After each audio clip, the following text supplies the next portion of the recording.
Bonjour tout le monde, alors aujourd'hui on va commencer dans votre cahier de notes des statistiques à la page 2. Le chapitre des statistiques en CST de secondaire 5, ça porte sur la notion de procédure de vote. Donc si on regarde justement à la page 2, la première petite phrase dans le haut, ça nous dit c'est une procédure de vote.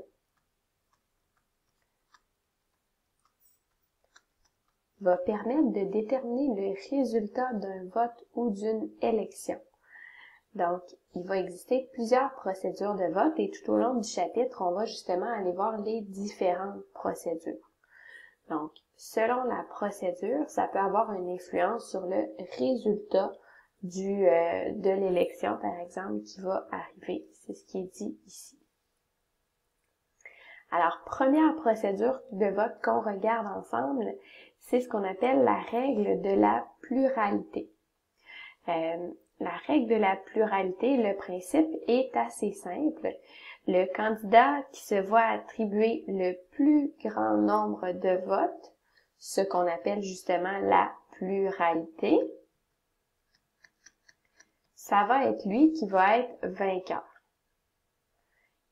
Donc, c'est aussi simple que ça pour la règle de la pluralité. Donc, si on se met en marqueur les informations, le plus grand nombre de votes va être le candidat vainqueur. Une caractéristique de la règle de la pluralité, c'est justement ce qui est dit ici. Chaque personne ne peut voter que pour un seul candidat. Donc, tu as juste un choix qui est possible. C'est justement le type de scrutin qu'on va utiliser au Canada et au Québec. Donc, on a un scrutin de vote et on n'a pas le choix de choisir seulement une personne. Et c'est la personne qui va avoir le plus grand nombre de votes qui va être qualifiée comme étant vainqueur. Par contre, ça va justement des fois amener des situations où le gouvernement va être minoritaire.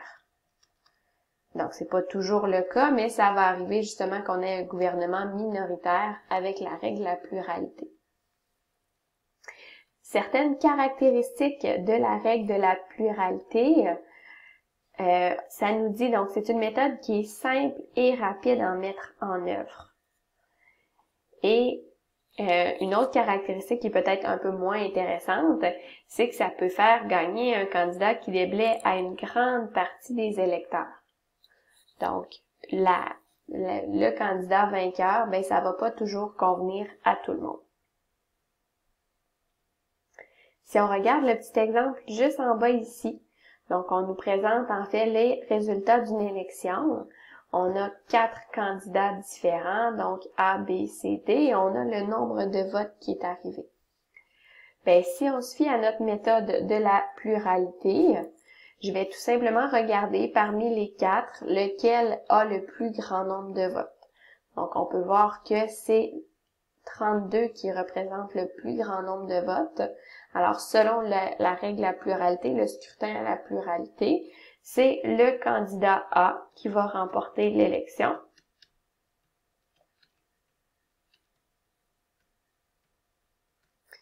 Qui remporte l'élection car il a reçu le plus grand nombre de votes. Et quand on dit que ça va déplaire parfois à une grande partie des électeurs, si vous regardez ici, en fait, c'est qu'on a 8 plus 12 plus 24 électeurs. Donc, ça nous fait 44 électeurs qui sont pas contents de la situation. Donc, c'est là ici que la règle de la pluralité, des fois, est pas toujours intéressante. Donc, voilà pour la première méthode. On va aller voir à la page suivante, la page 3, pour notre deuxième règle, qui est ce qu'on appelle la règle de la majorité. Alors, la règle de la majorité est la suivante. Le candidat qui va se voir attribuer plus de la moitié des votes, ce qu'on appelle justement la majorité, c'est lui qui va être vainqueur. Donc, si on se met en marqueur les informations importantes, en fait, ça va prendre plus que 50% des votes pour être déclaré vainqueur. Encore une fois, comme pour la règle de la pluralité ici, chaque personne ne peut voter que pour un seul candidat. On peut avoir quelque chose de similaire au Québec. En fait, le scrutin de vote est similaire. Et en fait, nous, c'est que quand on va avoir une majorité, ben c'est là qu'on va parler d'un gouvernement majoritaire. Donc, on fonctionne par méthode de la pluralité, mais des fois, on va avoir un gouvernement majoritaire quand on a 50% des votes et plus qui est pour le même candidat. Les caractéristiques de la règle de la majorité. Donc, comme la règle de la pluralité, c'est simple et c'est rapide à mettre en œuvre. Encore une fois, ça peut engendrer un candidat qui déplaît à plusieurs, mais c'est moins pire que pour la règle de la pluralité. Des fois, là, ça c'est des caractéristiques plus importantes ici, ça va des fois nécessiter plusieurs tours de scrutin pour déterminer un vainqueur. Parce que si jamais on n'a pas le 50%, donc c'est là, quand on n'a pas le 50% des votes et plus, ben c'est là qu'on n'aura pas de vainqueur, puis il faut recommencer les élections. Et ben justement, par la majorité, ça me prend 50% plus un vote officiellement. On va aller regarder le petit exemple encore une fois. Alors ici, on a les résultats d'une élection. On est encore avec nos candidats A, B, C, D, et là, on a différents votes.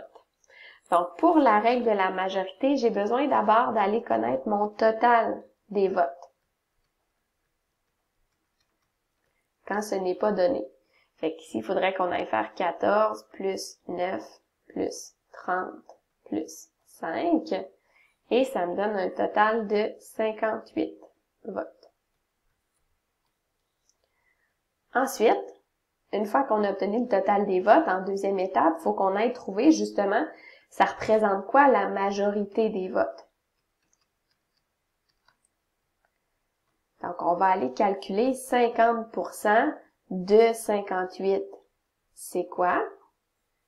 Ça nous fait 29 votes. Et là, on se rappelle qu'on doit avoir plus que 50, ou ce qui est marqué ici, 50 plus 1. Donc, si j'ai 29 votes, c'est pas suffisant. Ça me prend 29 plus 1 vote. Donc, ça va nous prendre 30 votes pour avoir la majorité. Et donc, si on regarde ici, on peut constater que le candidat, est-ce qu'il y en a un qui a 30 votes, qui a plus que 29? En fait, on a le candidat C. Donc, on pourrait déduire ici que le candidat C va remporter l'élection.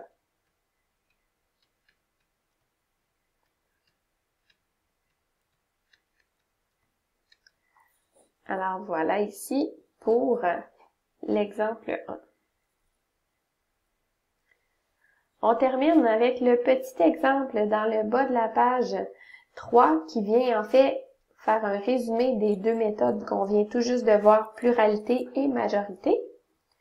Alors, la mise en situation est la suivante. On nous dit les élèves de 5e secondaire d'une école ont voté pour la destination de leur voyage de fin d'année.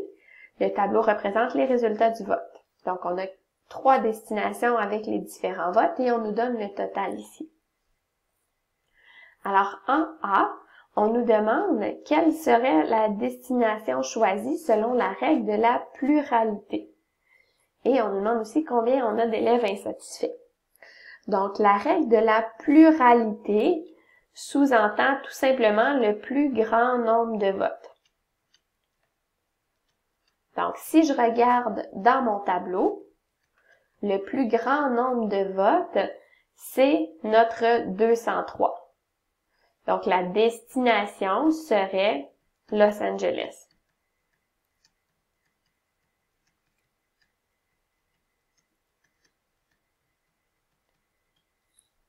Pour répondre à la petite sous-question qui nous demande en fait le nombre d'élèves qui sont insatisfaits, ben ça serait d'aller voir tous les autres, ça représente combien d'élèves.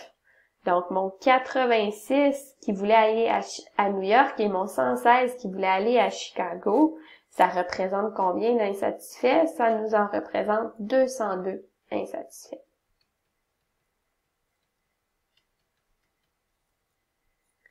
Voilà pour la question A.